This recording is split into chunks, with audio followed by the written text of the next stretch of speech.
Welcome to the Next News Network. I'm Gary Franchi. Joining me now for the special web edition is World Bank whistleblower Karen Hudes. She's one of many of a coalition of whistleblowers who are making waves across the planet. She's joining me now in studio.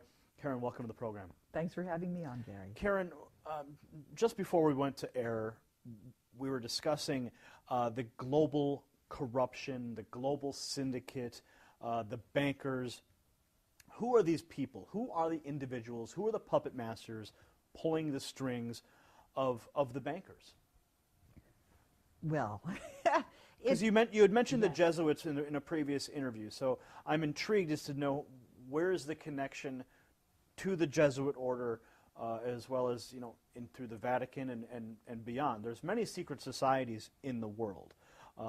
Many people speak of the Illuminati and the Masonic orders, the Order of the Garter, many of these super elite organizations that operate in secrecy. So I know I've named a few already, but if you could help us elaborate on these points, who are the people pulling the strings?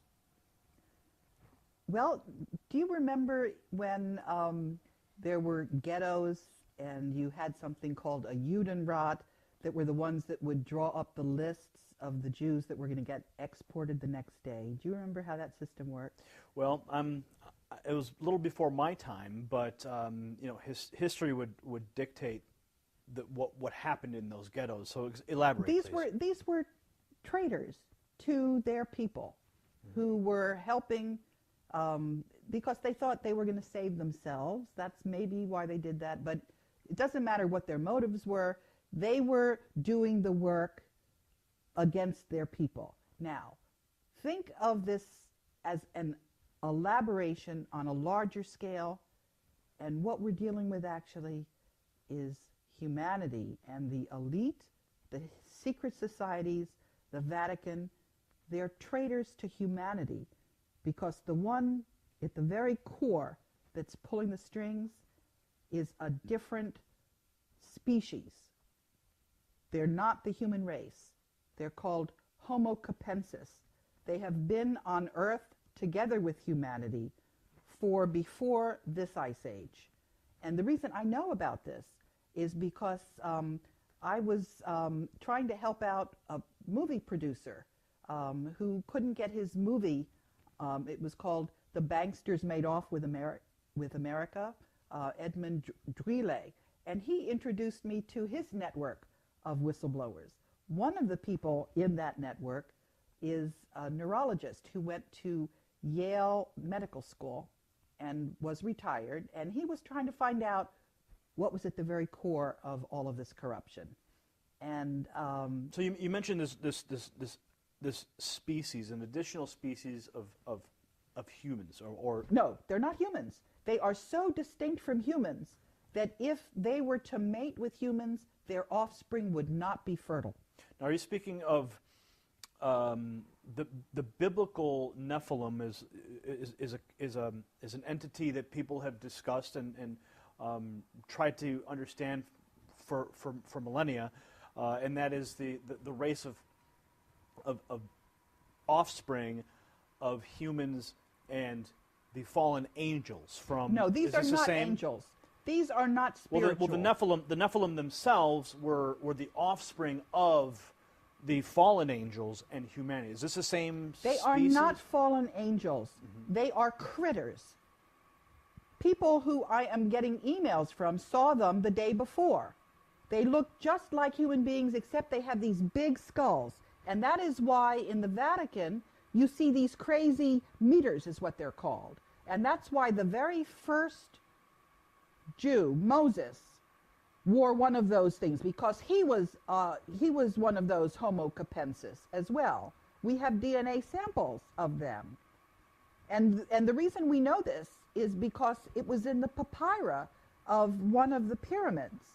I found this out from from the internet. But what is really remarkable, actually, is that we have had so much evidence, and we haven't had any studies into it. If you look at the archaeology, there is a civilization off the coast because the sea level has risen by 400 meters. But what do we know about this ancient pre-Ice Age civilization? We do have a map that's left over from there because it shows the coastline of Antarctica before the ice froze on it. And it's following that landmass perfectly. So what we have is we have evidence. There's also evidence in South Africa. There are a lot of these skulls that you find. And what You're speaking of the elongated skulls that have been found in graves, and even some of the skeletons found with these are in fact giant people. That is something different. No, I'm not talking about that. I am talking about a large skull. The elongated skull, the elongated cranium. Some are in Peru, some are elongated. But in other places, they're just round like pumpkins. And the individuals that were seen in Egypt, I've seen drawings of what their skulls looked like. It was just massive, much larger than human being skulls. And also, you know, in a human skull, there's something they call the parietal, where it's in 3 different segments. This critter doesn't have those separations. It's just So you're saying that this specific species of individuals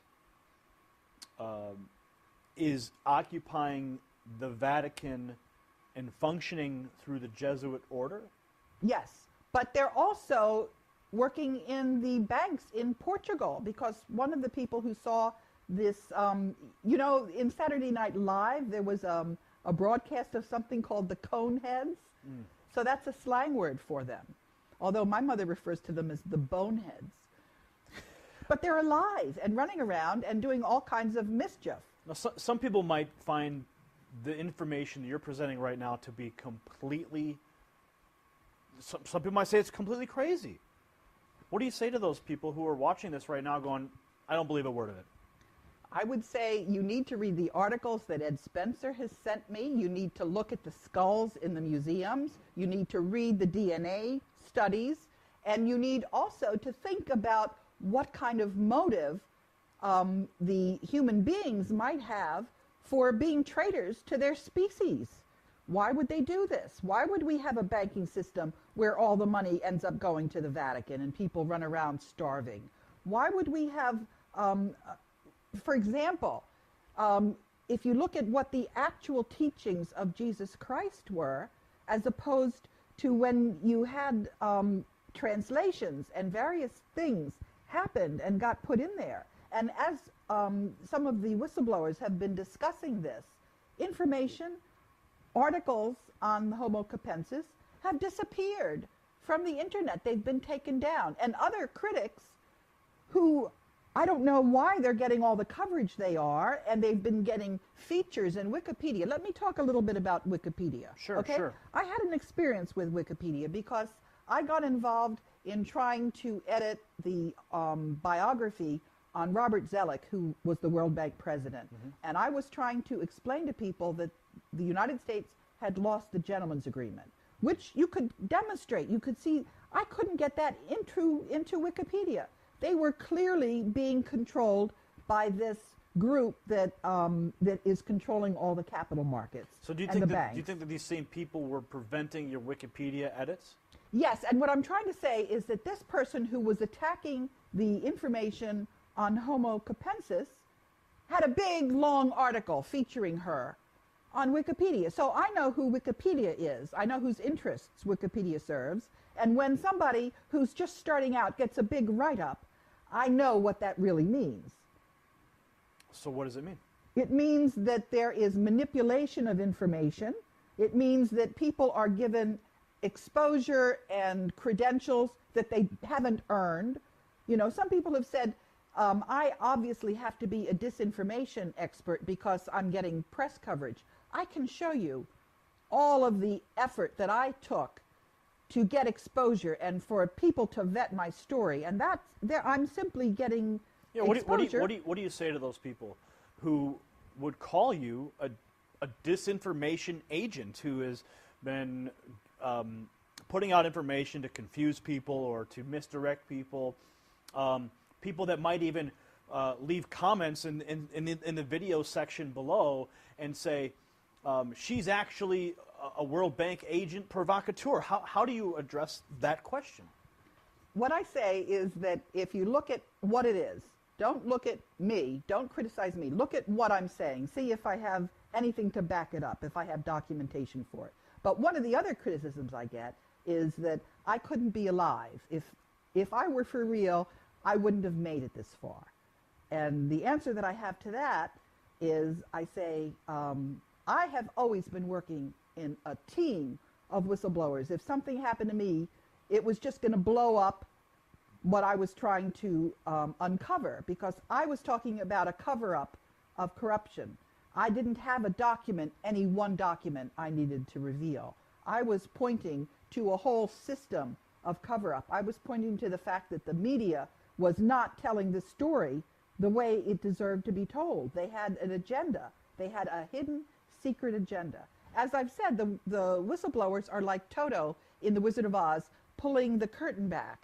And people are now seeing the wizard, which is this corrupt group.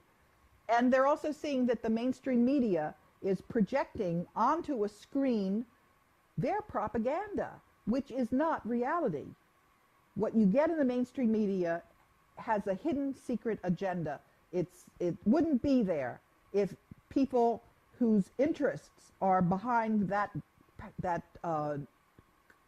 cabal is what they're called. So on the internet now, anyone can publish any documents, anyone can publish any website to establish a historical record. How do we know the information that you've been receiving is actually authentic? I mean, the birth certificate of the President of the United States has been in question for so many years. Even when it was released, the most recent official one was released, they found multiple layers in the birth certificate. So what's to say that information that you've been receiving hasn't been doctored by another agency or another entity to provide you with information that could misdirect? Because if they see perhaps that you're out there speaking these things, that people are going to believe you because of what you say, but they may be feeding you wrong information. Is there any possibility that could be true? Well, as for the storyline that I have, I can give a very detailed chronology showing at any given stage what I was revealing, who I was revealing it to. It's very compelling. That's not something that can be doctored. That is absolutely, it's just, it's there for anybody to read. And so that's, if anybody is saying, am I for real? Yeah, I'm for real. Now, am I doing a good enough job on the information that I'm getting from other whistleblowers? Sometimes I'm doing a lousy job. So I got snookered on a story about a planet that was Nibiru. I got really snookered. And what was really interesting there, I learned a lot, was I tried to correct the information. And every time I corrected the information, it was taken down from the internet.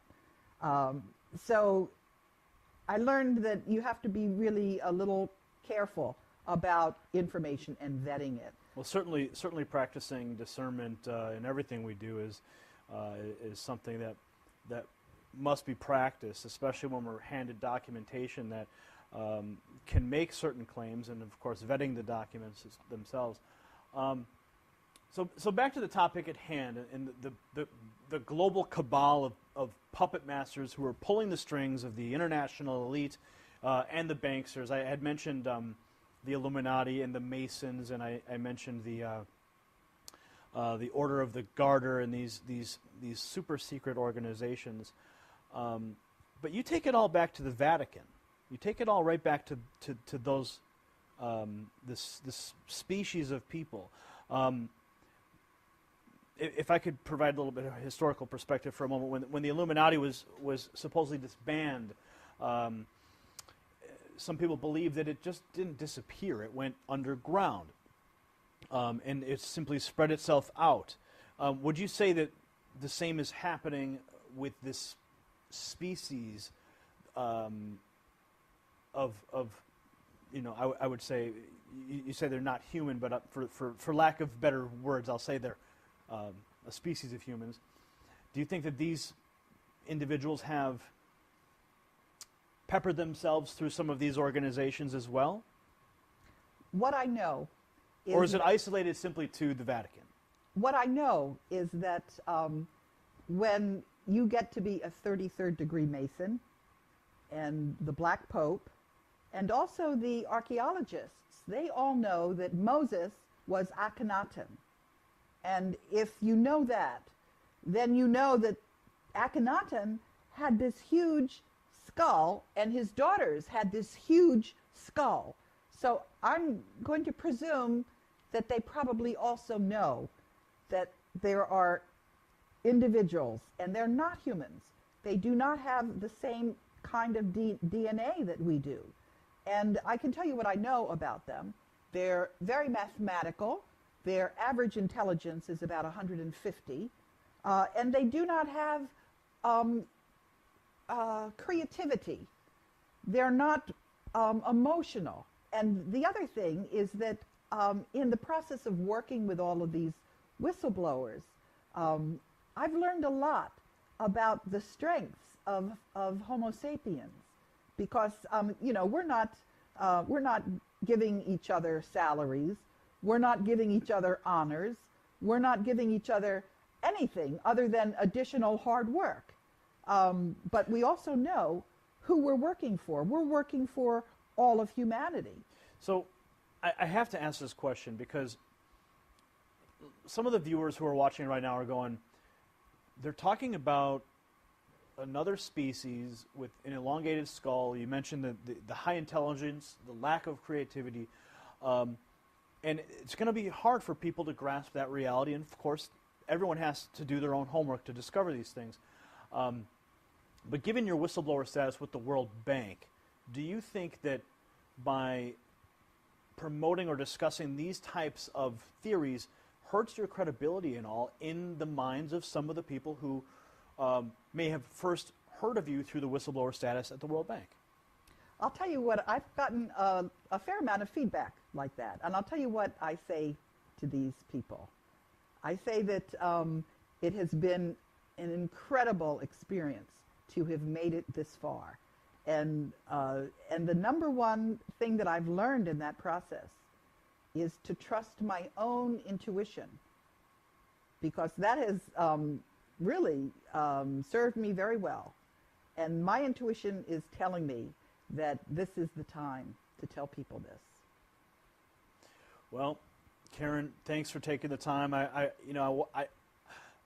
wanted to ask you some tough questions and have you here to discuss some of these hard facts, and I thank you for taking the time to sit down with me today.